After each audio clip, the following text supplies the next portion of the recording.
Hello, everybody. Welcome to Lincoln University. Welcome to BLIC Innovation. Welcome to the Excellence Series, where we are celebrating research excellence. Before we're going to introduce James, the person you all been coming here for, a couple of things before we do so. Emergency exits. I do not expect any fire drills because we just had them a day ago, I think. So if we hear the alarm, it is the real deal. The door that you guys came into, or a door at the back, are your emergency exits. We will gather outside on the green grass on the lawn in front of the Ross building.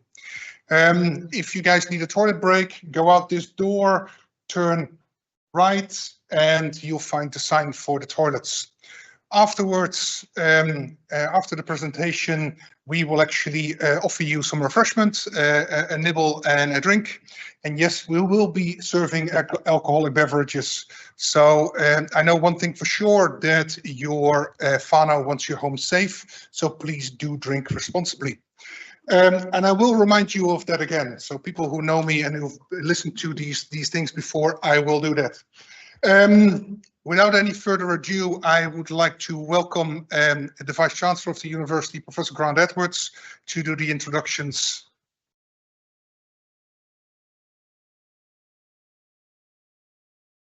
Vim is very excited today because he told me that he's got this electric tractor arriving next year as part of our next week as part of the sustainability program. And he told me just before that he'd actually registered this electric tractor at the Selwyn District Council today.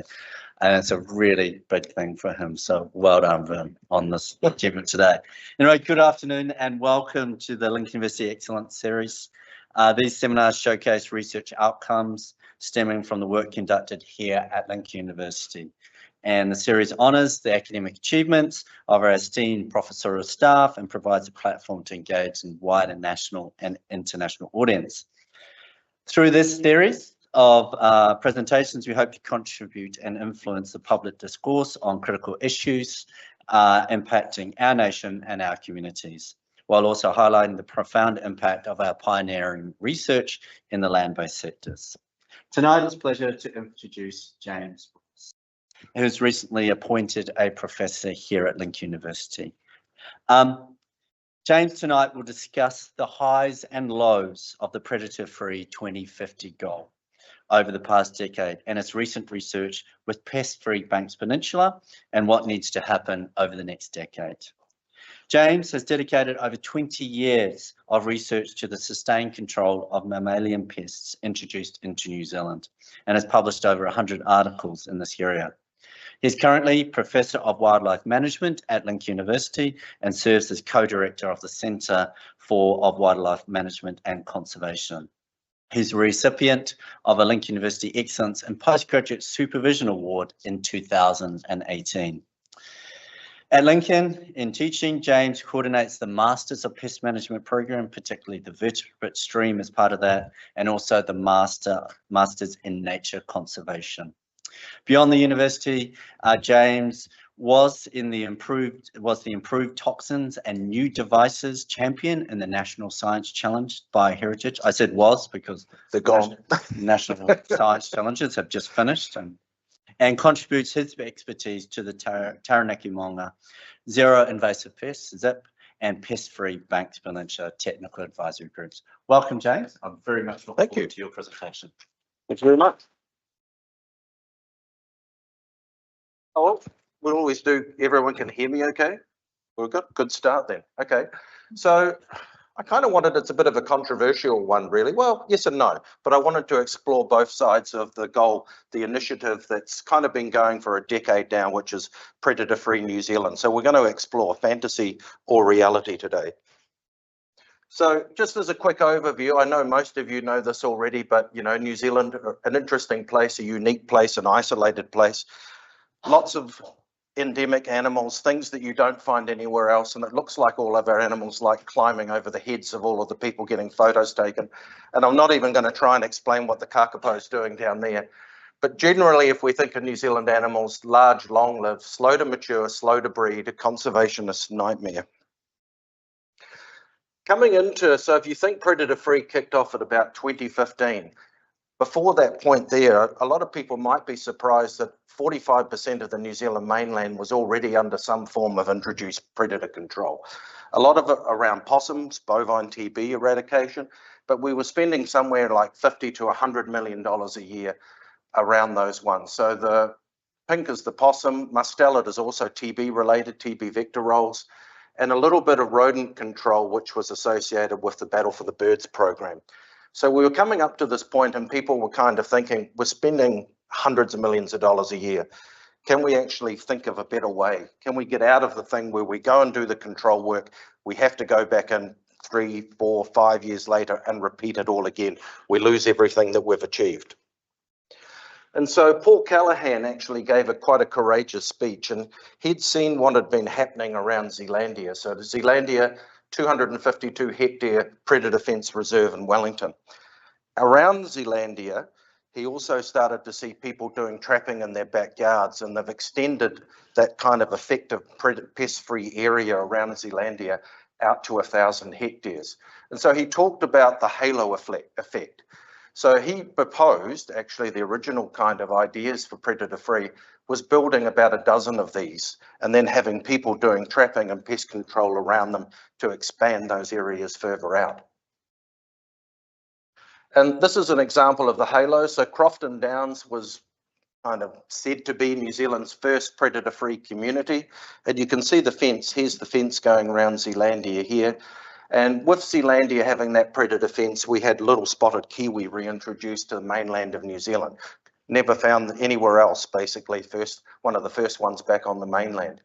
And I think now that was kind of the thing that encouraged that kind of thought process. And Paul kind of called it New Zealand's Apollo mission. You know, could we actually get to somewhere where we could get rid of these things, and hopefully by 2050? And so again, pre the predator-free initiative, I was doing quite a bit of work here. We had the Centre of Wildlife Management and Conservation. And a lot of our work was around toxins. We were investigating alternatives to Brodifacoum and 1080, and we were looking to develop new tools, which we actually were quite successful at. So we got some of the first new vertebrate toxic control agents registered in the last 30 years in the world. We actually were able to do that in New Zealand first. It was quite pioneering. So we have PAP for stoat control. We had zinc fide as a backup for possum control. Sodium nitrite, which is now being used in Australia and in America for feral pig control, and an alternative to Brodifacoum called double tap. So a lot of my early work was around looking at new tools and alternatives to what was actually already available. Then things changed. People heard of the Next Foundation? Wealthy Kiwis, $100 million, they laid it down on the line and said, let's do it. Let's get into this, let's do it better. And with that initiative, basically, they said, we're going to come up with a 10-year spend down strategic philanthropic, I can never say it properly, but they give money, fund. And based on that, the government then stepped in next. And so in 2015, the government came in with $30 million and said, we'll match dollar for dollar any private investment. So this was quite a big change in terms of what was happening in New Zealand around predator control. That now, ironically, has grown to about $300 million, okay, in the last 10 years. So we're talking quite a lot of money. So who are the targets and why these ones and why were some things left off? Well, hopefully someone will ask me that in the Q&A. But what we were concerned about at that time was Battle for the Birds. We were losing the fight, particularly in endemic South Island forest and braided rivers. And the research identified as these were the key predators that we needed to focus on. Both of these guys, stoats and shiprats, can climb. So birds nesting on the ground, cavity nesters, birds up in the canopy, all were vulnerable. This guy opportunistically probably feeding on birds, bird eggs and chicks, but also serious browse. So we were getting dieback in a lot of our native forests. So these ones were highlighted, and they did debate feral cats for a while. They put it in the too hard basket, and now we're also talking about mice, and I'll come to that in a moment as well. So then along came Zip. So some of that money from the Next Foundation, we actually established a research facility here at Lincoln. So following on in the same facility that I did my toxin work pre the predator-free movement. And we actually got the then Minister of Conservation, Maggie Barry, along to open up our facility. And they actually changed the landscape. So instead of new tools, they were saying what we want to do is to develop technology to remove predators from large mainland areas and then defend them. Okay, so it's a bit different to me looking at alternatives. They were looking at changing the landscape. Can we do this at scale?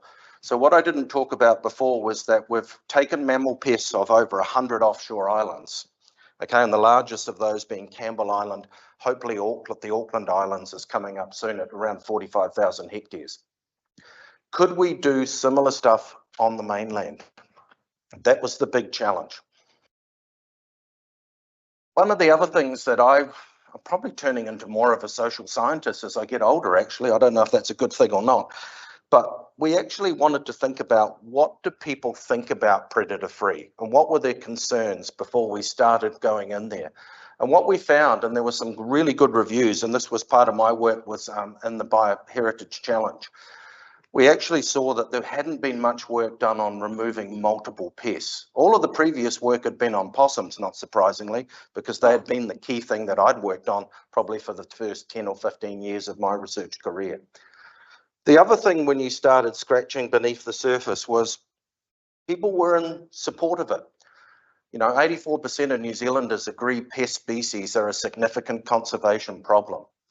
What we always get to in New Zealand is the debate is over the choice of tools. But other things that came through was the size of the animal matters. With rodents, the smaller you are, the more happy people are about using poisons. As the animal gets larger, they want to shift to shooting, kill trapping, and other options. But even in 2017, over half of the country knew about New Zealand's goal to become predator-free by 2050. So I kind of split up what we did next into these three different categories. And the first thing is remove. Can you remove them? Okay, we're going to get to the other ones in a tick. And what we had when we started was kind of like plastic bait stations you could put bait in, single kill traps, and we needed a lot of innovation. And a lot of this early work I did was with the Monga project.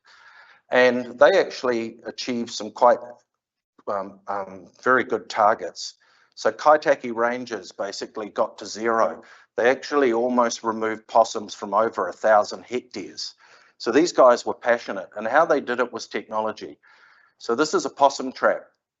Okay, they're all on wireless communication. So instead of having to send someone out to check a trap every day and reset them, you only have to send them out to remove animals as you slowly keep removing them from that system. Okay, that saves 95% of your costs. The other big tools that we got into were things like detector dogs. So dogs and traps were a major step forward in this work. But what we were also interested in is when you get rid of, say, 90 or 95% of the animals in the population, it's that last 5%. How do you get rid of that last 5%? They've survived because they're smart. And I started getting fixated probably with interaction rates. And what we found using thermal cameras and trail cameras, that we could have, you know, multiple detections, animals turning up to traps, but less than or around 10% of them interacting with them. So 90% of the time they just walk past. Okay, and I started thinking about how do we get those last animals? And so to improve interaction rates, a lot of my sort of next phase of research, I got involved with an organization called the Cacophony Project, and they developed a thermal camera. But that thermal camera also had the ability to play sounds. And over a period of about 5 to 10 years, we worked at looking at different sounds. Are they attractive? Can we use things like audio lures to lure animals in from further away? We did a whole lot of captive studies, and I had a whole lot of masters and PhD students working on it. And we eventually got to the point where we identified that an aggressive possum sound seemed to be the best option. It seemed to attract animals to your trap. And I'll show you how dramatic it was later on. I mean, I had an early PhD student and I probably fought for 5 to 10 years about whether a beep was better than an aggressive possum sound. And then I thought it was aggressive and then the beep would win again. And we kept going back to it. But this is sort of the early days, and we were very lucky to have the Cacophony project on board. Bunch of technical engineers, very innovative and very keen to work alongside Lincoln University. And so we actually then thought about, well, if individual lures work, so audio lures work, what about combination lures? And so we went into the literature, which is something you don't do often, but I should do it more. And we looked at some of the previous research around light lures and LEDs, and we did a whole lot of captive trials looking at LED lights and different kinds of patterns and reflections, and every other person that had worked on them thought they had the silver bullet and it was going to solve the whole problem. But we were also doing work, so I was working with Elaine Murphy, who's an adjunct from Department of Conservation, great woman to work with. And we also found that for stoats, body odours from bedding material tripled catch rates. We did a whole lot of trials here at Lincoln, and we did a whole lot of trials with Department of Conservation out in the field. And we thought, what about throwing this all together? Audio lures, light lures, social lures. Let's get together with Pest Free Banks Peninsula and go and test these out in the field. And so I'm kind of pleased actually, because I actually only got the analysis for this done yesterday. So hot off the press, we've just done a couple of big trials with Banks Peninsula, Pest Free Banks Peninsula. And we tested out our lures at high density and at low density. So after we'd removed most of the animals. And what we found was that audio-visual social lure significantly better than control. You might not be able to see it in the scale, but we were doubling the number of possums that we were removing by using these combination lures. And we thought, yes, but does that work at low density? And we found audio-visual social lure worked at low density as well. Okay, significantly better than control. And you can kind of see the evidence here. There's a pile of about 10 possums there. We were going out and doing weekly checks, and we would regularly find 6 up to 10 possums below these things. And we'll get into animal social learning perhaps at another time, but it didn't seem to deter them, basically, what we were doing. And some of the other work I did a lot of early work with zero invasive predators and still do. And we kind of moving to the next phase. Can we remove them? That was the first phase. The next phase was, can we defend? Probably the big phase. And we started thinking about not using fences, not using predator fences. They're expensive. People don't tend to like them so much. They stand out. You've got to maintain them. It's a lot of work. And we wondered about whether we could use geographical barriers. Okay, and we kind of had some anecdotal evidence that river systems, possums didn't like getting their feet wet. Don't know why, it seems a strange one. And we wondered about whether we could use river systems and other geographical things like alpine ranges to actually stop animals from coming back in. And so what we did was we marked animals on one side of a river system. So this is just near Wellington at the Whare Valley. So what happened? 60 days later, we went back in and trapped them. And what did we find? So animals above the river, roughly half of them had been marked, okay? But across the river, none of them. This is 60 days later. With rats on one side, top side of the river, quite a few of them marked, but also evidence of them crossing the rivers, which is not surprising because we know rats can reinvade islands up to 2 kilometres offshore. But this was kind of an interesting kind of start, and we thought, well, it wasn't that big a river. How important are rivers? And that kind of led to doing this at scale. So zero invasive predators, this is one of their sites basically in South Westland. So we're up to 10,000 hectares now, and we're looking, they were bounded by the Perth and Barlow rivers in the Southern Alps. So if we remove possums out of here, are we going to have reinvasion back in there? But if we do have reinvasion, are we able then to detect these animals coming back in? So this is like 6 months worth of data. So over 6 months, we only had 6 detections of animals. How are we detecting them? That's coming up, that's phase 3. We'll talk about that at the moment, but we're using trail cameras in there. So we were finding that we could hold the lines temporarily. And if we look at the kind of work here, here's your elimination phase, that's your remove.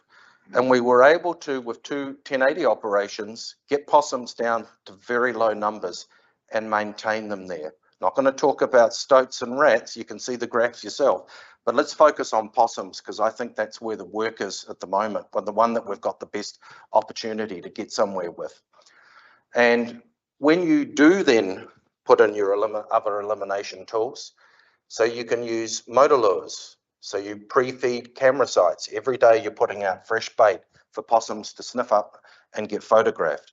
You can also use your traps as another removal tool, as another form of barrier along those perimeters. So 142 lured trail cameras. There's the suspect, there's the detector.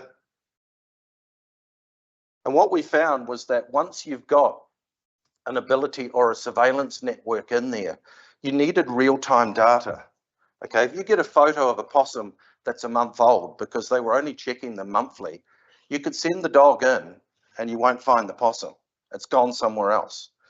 And so this was kind of another one of those big step forwards, though, was getting basically communication, wireless communication in the field. And so what they did was they switched over to thermal cameras with onboard AI, and then you would get a detection notification as soon as the animal had been photographed. Then you could send in Pepper the dog. Pepper's quite a friendly dog. And then you could set your traps or use the dog to remove those offending animals. So you almost got a team ready to go on notice. That comes to the detect, and that can cause some of the arguments around there. When is 0, 0? Okay, how do you know you've detected everything that's there? It's 10,000 hectares. How do you know you've got every animal? And the early work that we did basically was like, again, when we started, we had things like tracking tunnels, tube cards, wax tags. First thing we noticed was that infrared trail cameras, much more higher sensitivity if you want to start trying to detect every animal in the system. So I've got a picture of a rat that never went in the tracking tunnel, danced around this all night, never went in there, but the camera picked it up. Then with cacophony again, we started looking at thermal. Can thermal actually take the game up another level? Okay, those trail cameras are reliant on infrared detection. Okay, it's looking for movement. And we haven't got time today, but if you go to Cacophony Project, you can look at videos of our early work comparing trail cameras to thermal cameras. Then the next step, you get a detection in the field. It's got AI, it uploads to the cloud. You get it back on your desk telling you a possum turned up at 3:27 a.m. Okay, again, then you can mount your response to try and get that. And the other thing about thermal cameras is that it's not about motion detection. So you use the software to adjust the sensitivity. They also don't require infrared illumination, which some animals can detect. And we know that already. Then the data can be remotely uploaded with species ID. You get it on your phone. So here's the zip cameras. So they also got into thermal cameras. They've got one that looks down. Again, here's the motor lure. So it's pumping out fresh bait each day. Same thing, onboard AI and remote reporting. And they're slowly replacing all of those trail cameras in the Perth Valley. So where does that bring us to? So 10 years. Went by fast, didn't it? Mind you, every year goes by fast now. We've now got 18 predator-free sites across New Zealand. We're talking about 757,000 hectares. So here's the pest-free Banks Peninsula. Here was the Monga project that I'd worked with previously. We spent a lot of money, $75,000 worth of investment in projects, $9 or $10 million on research, capability development and projects, and another $10 million on tools. Have we got value for money? And that's an important question to ask. That's the debate around, is this a good thing? So I'm going to finish up with the good, the bad, and the ugly. So what's the good? And I think they should be doing more of this, is about talking about biodiversity gains. Even not getting to 0, you get something. And so we've had kiwi reintroduced into our capital. Okay, big step forward. And this person got woken up in the middle of the night, couldn't work out what was happening, had a kiwi tapping on its back door. Okay, that's a good problem to have. You also look at other places like Waiheke Island, over 300% more kaka, looking to remove stoats and rats.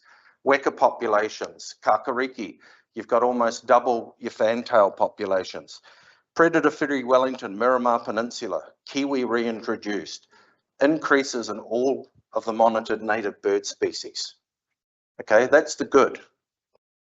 What's the bad? You've got to go back to the surveys and start asking people what they find acceptable. If you want to do this all over New Zealand, and at this stage they were talking about looking at gene drive, okay, and I'd say to you guys, they're not very happy about them.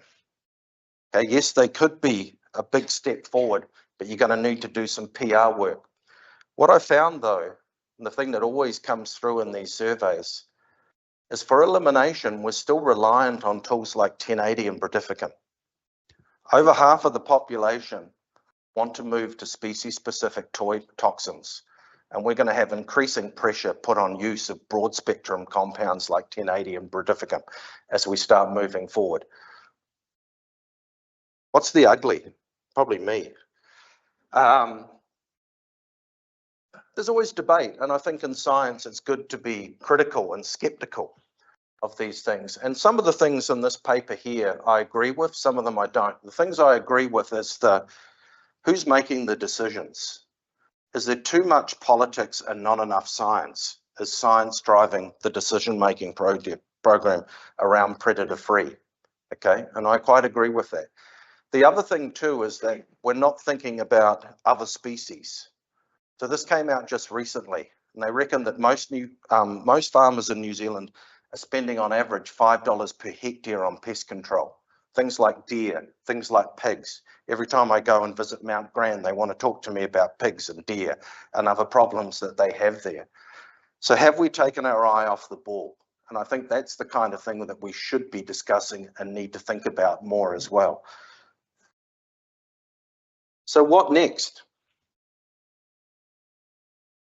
We've got elimination tools to get us close. Do they get us there? Well, what we need to do really is get better at both of these, the detect and defend. Okay, it's a work in progress. So as I said in my abstract, 700,000 hectares, 50,000 hectares been reported to be probably possum or rat free, depending on where you're going. Some sites are getting close, but where does 0-0? Okay, that's something we need to keep thinking about. And if we can't defend them, how do we move forward? It's a key question. The other thing is our large-scale elimination tools need to be socially acceptable. So for rats, we're hoping to get very close to registering a rat-specific poison. It's always that it'll be available in the next decade, but we are actually getting quite close to getting there with that. We have one for stoats and PAP. What we're trying to work on now is development of bait that can be used for widespread aerial delivery. Possums, my colleagues down the road are looking for weaknesses. They're studying possum genome. They're looking for Achilles heel. Okay, if we're going to use toxins, my gut thoughts is they're going to have to be species specific. The other thing I think we haven't done is quantify the benefits. Everyone loved that slide when I talked about the benefits. Look at what's happening on Waiheke Island. There's a frickin' kiwi running up and down someone's stairs in Wellington. Okay, we need to do more about quantifying the benefits. Even about, I mean, a lot of the argument is 0-0. Even close to 0, we're getting something. Okay. The other thing would be around the collaboration. So I've been through the Bioheritage Challenge. I'm now on the predator-free DOC, tools to market process, and it's a difficult one. And I keep sort of saying to my colleagues, we've all got knowledge to share, but how do we all get our share? Okay, I'm more than happy to work and collaborate with different groups, and I think there must be a way that we can actually bring that knowledge together so that we can all move forward. It's a bit of a preach, but I want to finish with this. Pest-free Banks Peninsula, couldn't have done it without them. We've now had over 9 research placements and some really interesting projects. 2 PhD students and a master's student working on projects with pest-free banks. So thanks, Tim, wherever you are, mate.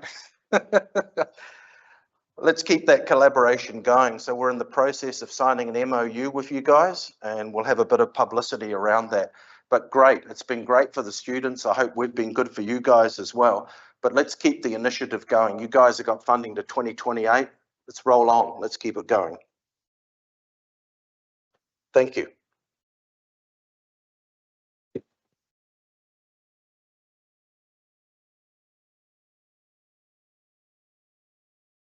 That's a wonderful presentation, and I'm sure many questions, but I'll do the Patsy starting one. Does the black cat exist in North Canterbury? No, and has it been through detection methods? Does it exist? no, I got asked that one about whether it was living in Hamner Springs, and I said, if there's a frickin' puma living there, mate, move. So a big feral cat? Could be, or a goat, who knows? Someone saw something. But it's a bit like the Fiordland moose, you know, there's a blurry photo, and does it really exist? But it would be a good one. I think that what I said to them is, if you've got a puma living in there, it's got to be eating something. Okay. Wonderful. Questions, please, for James. I'm sure you got some.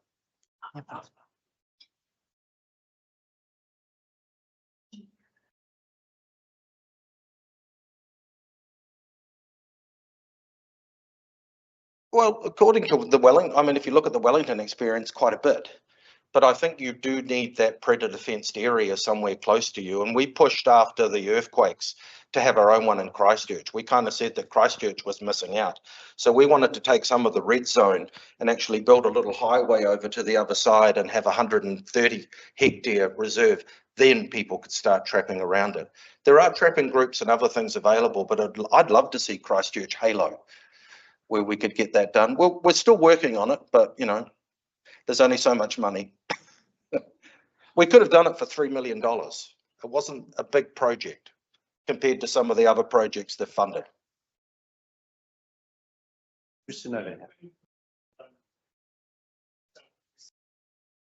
Yeah, so at the bottom of that slide, and thanks for mentioning that, they've also been monitoring the birds using those trail cameras, Kia particularly. Lots of juvenile Kia, which we're not seeing on the East Coast side in a lot of places now. So we are getting that. And again, the problem is with a lot of these things is they're not paid to monitor the biodiversity, they're paid to remove things. And so I said, why don't you use your cameras and we can actually monitor the bird recovery at the same time?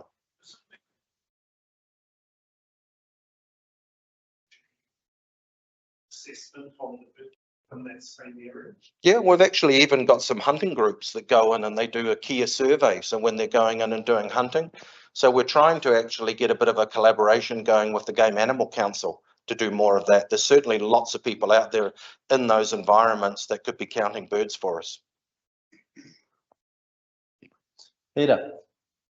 James, I imagine in your career you face some torrid audiences at times doing what you do, and I'm thinking particularly in 1080. I'm reflecting on the social science aspect of what you do now.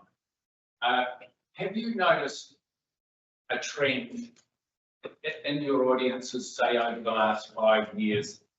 Because I think since COVID period particularly, we're seeing the rise of distrust in experts and distrust in science and the belief in larger conspiracies. Are you seeing that carry over to your work in pest control? No, not yet. I think through COVID, I got a rest from the 1080 because they were focused on other things. But I also think if you look at what's happening around the world, they've banned second generation anticoagulants in California. There's going to be increasing pressure on use of pesticides and more and more are difficult to do. And so that's why I've actually really enjoyed, you talk to people about traps and they love you. You talk to people about 1080 and they want to throw you off the boat. So I've found the last probably 10 years, the more exciting part of my research. I did a lot of community group Q&As on use of on 1080, and certainly this crowd's an easy crowd. Alistair. Hitting a lot of terrain, it's just not feasible to get a track because it's too inaccessible and too steep and way too difficult. So that's really not going to be feasible technique for the large parts of Westland and Fiordland particularly. No, you're quite right. I mean, that's kind of why the focus has been on, at the moment, around more easily defendable sites. And it's a lot of work to come. And if you ask me, and I probably do, is it a fantasy or a reality? It's still a fantasy. I don't think we can do it with the current tools we've got. I think we can get close, but the defend is the big thing. How do you defend those large areas, and how do you do that in a cost-effective way? I suppose the other thing too is that we were already spending $100 or $150 billion a year just on straight possum control, which we then had to go and redo. If we could stop doing that in large areas, it would take the pressure off in terms of repeated use of 1080. And what I say to groups that are working in this area is don't overpromise. Don't go in and say, I'm going to use 1080 as my removal tool, and then we're never going to use it again. You've got to be able to defend that site before you can make that statement. Christine, and a welcome here. Professor Christine Gisoni recently started this week as the new Dean at the Faculty of Agriculture and Life Sciences. So welcome here today. You showed where you had a very clear distrust, I guess is probably the word, for use of genetic technology. And yet at the same time, a desire for species-specific control. Now, obviously, with the changes in the GM regulations going on, I'm curious if what your thoughts are around public perception around genetic modification, particularly for species-specific kills, and just kind of the feel that you have for how people feel about genetic modification, given that the government seems to be telling people that it's now okay to do. Do you think there'll be a loosening of attitudes, or? I think they've got some work to do. I think the main thing, if you read between the lines, is people don't understand it. And even myself, I don't understand some of it. And my students, I've given some of those gene drive Trojan female papers to my students, and they don't understand it. And if they don't understand it, they're fearful of it. That's the key. I think it could have its place, but they have to do a bit of work. Remember, we spent $200 million on a possum immunocontraceptive delivery thing, but then they said, how are you going to do it? It's transgenic, shut it down. So I just don't want that to happen again. I'll come to a question here, and then one here, and then up here. Yeah. Thank you for your talk. I have a question. You mentioned that you that the politics getting in the way of action, in the way of science. Could you elaborate a little bit more about that? Is it just public perception, or is there another layer of public opposition? Yeah, it is. How deep do I go? I think what you should read that paper, and I think the key messages that were coming through was the people on the boards. So the sciences give them what they recommend is what we should be doing the research on. Then when it gets to the next level up, the decision becomes political. And then it becomes about who's got the best lobby group or who's got the best PR team. And that's part of the distrust, I think, between different research institutes as well. And some of them, I mean, kind of once you're branded as being pro-predator free, that means some people don't want to work with you and vice versa. And that was where I was trying to go with that working together. And so I'm on that predator free doc 2050. When they asked me about what my main concerns were, I said, all of the scientists have got together and agreed these are what we should be doing research wise. When does that ever happen in science? That all the scientists agree? And I think they'll just ignore it. That's my concern. There's no scientists on that next level up. Okay. You mentioned PR as like a tool. Is there any work on how you actually get shifts in attitude? Around gene technology? I don't know. I think be honest with them. I mean, I'd really like working with Tim up here. I mean, you're using Brody, and when you said you were going to use Brodificum, I thought you would never get buy-in. But you were honest with being honest with people and telling them, we want to do this because it's an elimination tool. It's worked. We're only going to use it once, or then we don't use it hardly ever again. But then you have to back that up. And people, as you see in the surveys, most people are for it. So the survey on Stewart Island about removing mammal pests off Stewart Island, thank God, because I was pushing Stewart Island 15 years ago. It's only taken 15 years to get to it now. Was over 85% of the people on Stewart Island want to do it. So that would be the thing. They just need to be honest with them about how they're going to do it and what some of the unexpected consequences of it could be. I think, yeah, that's how I approach it. How do you approach it, Tim? We should just be,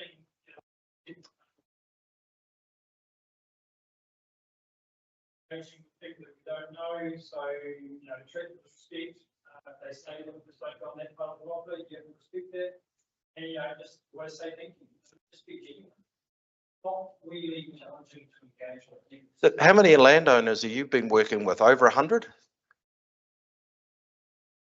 Yep, and and it's pretty. You've only got one that's not.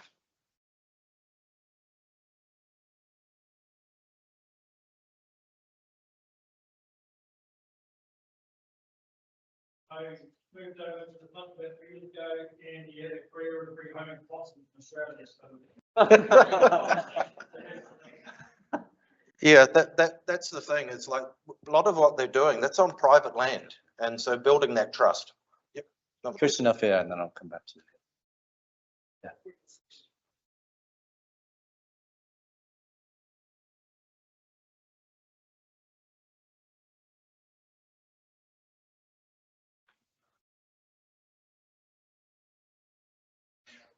You actually, Project Cacophony, I had a meeting where they wanted to automate like a paintball gun. And I said, yep, as long as you can 100% guarantee your target. We also looked at bringing over a trap from Australia that shoots out poison at feral cats, and the same thing. You've got to be 100% certain of your target before you pull the trigger. But we have looked at it. Thermal drones is the next one. Seek and destroy. Then you can have them dropping in bait stations. You can have them dropping in other stuff. So there's an organisation looking at high yield thermal drones that can go and take control tools directly to when animals are detected. Oh, Sure. I need to push the green button. There we go. Let there be light. Oh, that's good. There's a question over here.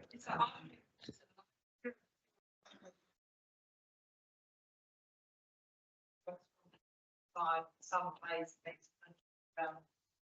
mostly around the port. I was with the member of the feral pig operation in the Cascade Finger area. But I think there's a much wider issue that we need to be addressing, and that is New Zealanders and looking at education about weeds and pests and how much work is being done on that. And we've got a huge, we're a weedy nation. We've got modified ecosystems. So how are we going to look after our good places if we're not doing some more work on education and how we can look after our environment? No, it's a good point. And we actually have this in our class. We have our great debate each year where it's weeds versus mammals versus, what's our other one? Invertebrates. That's why I always forget them. But you're absolutely right. And we try and kind of raise that awareness as we get fixated on our own little domain. And, the wilding pines, wallabies, all of those things, yeah. And people still are moving and releasing them. Those kind of things are certainly something that we should be discussing. I would say the biggest thing I think that people are unaware of, they're all behind predator free, but they're not aware of how in dire straits a lot of our bird life is, and how many populations and how many tax are conservation dependent, management dependent, or we lose them.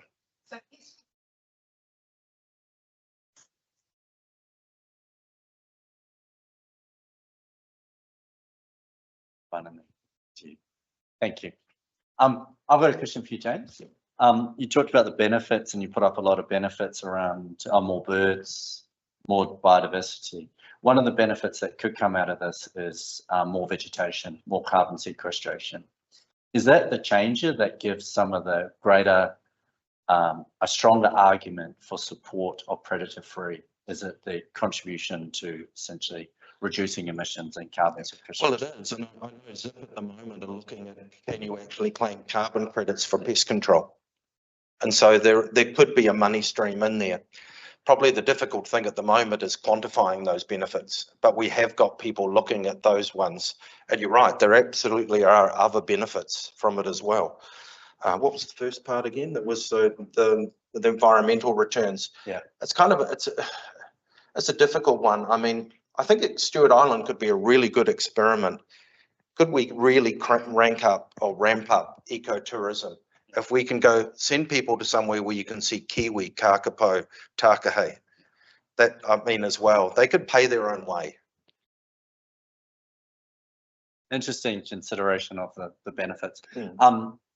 Adrian, and then I'll come to you, Phil, and one up there, which probably will be the last three, because last three questions. Let's say you were retiring tomorrow. I might be.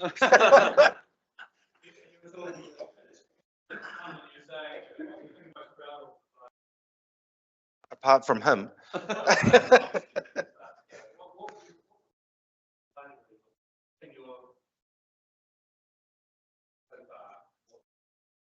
Probably my postgrads.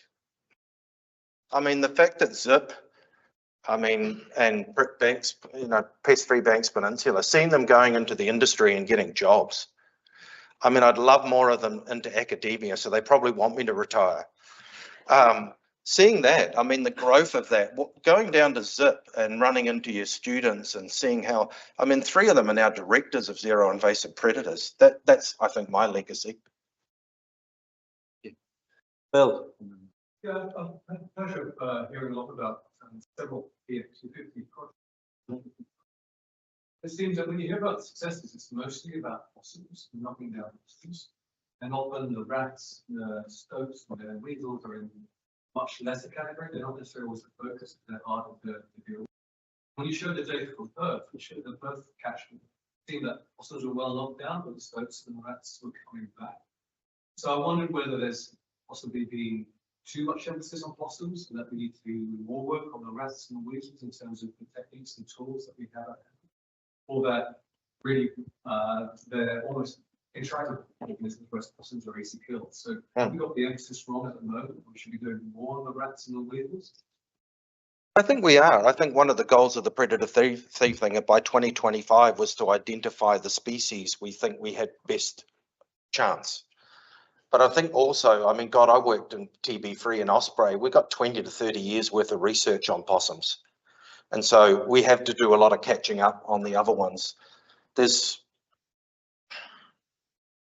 yeah, hand on heart, I don't think current tools will do rats and stoats. And I think I would love, and we suggested all of these things, let's hope the predator-free tools to market fund some of them.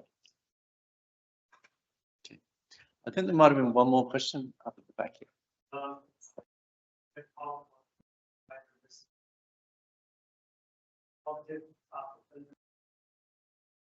But we're still leaving cats, mice, hedgehogs behind, and at the moment we have projects, projects in the none of them target all the species. Like adults, the rats, some possible. But what are the actual gains that you get if you focus only on part of the suite? That you could target, and what are the lost opportunities that are having 3 big projects that target all species and get the full benefit compared to having 19 projects? It kind of depends a bit on the location. So the species usually depended on that. I mean, working with these guys out on Birdlings Flat, it's ferrets, it's weasels, it's hedgehogs. It's not the big 3. You'd be lucky to trip over a possum or even see one there. So it does depend a little bit on those. But I think the other thing that's coming through in the literature is the unexpected consequences of just targeting 3. Okay, you remove possums, you get more rats. You remove rats, you get more mice. And we're starting to come to terms with, actually, I think the missed one is if we're going to do rat control, it doesn't cost that much more to do the mice control at the same time. That's one I think we've missed at. I think we've all kind of pushed towards that possum one Probably because there's another goal going is to have New Zealand TB, bovine TB free by 2040. That's where the money's always been. Doesn't mean though we shouldn't be doing the others. It's just hard to get money on the other ones. That makes sense? James, absolutely fascinating presentation today, taking us through your thoughts around predator-free 2050, and obviously the result of a huge amount of work, not only yourself, but with your students, but with the community, in particular, the Banks Peninsula community, and it shows that absolutely outstanding achievement in those areas. So please join in thanking James for the presentation. How did you know? And join us out in the foyer for some drinks and nibbles, please. Thank you. Thank you.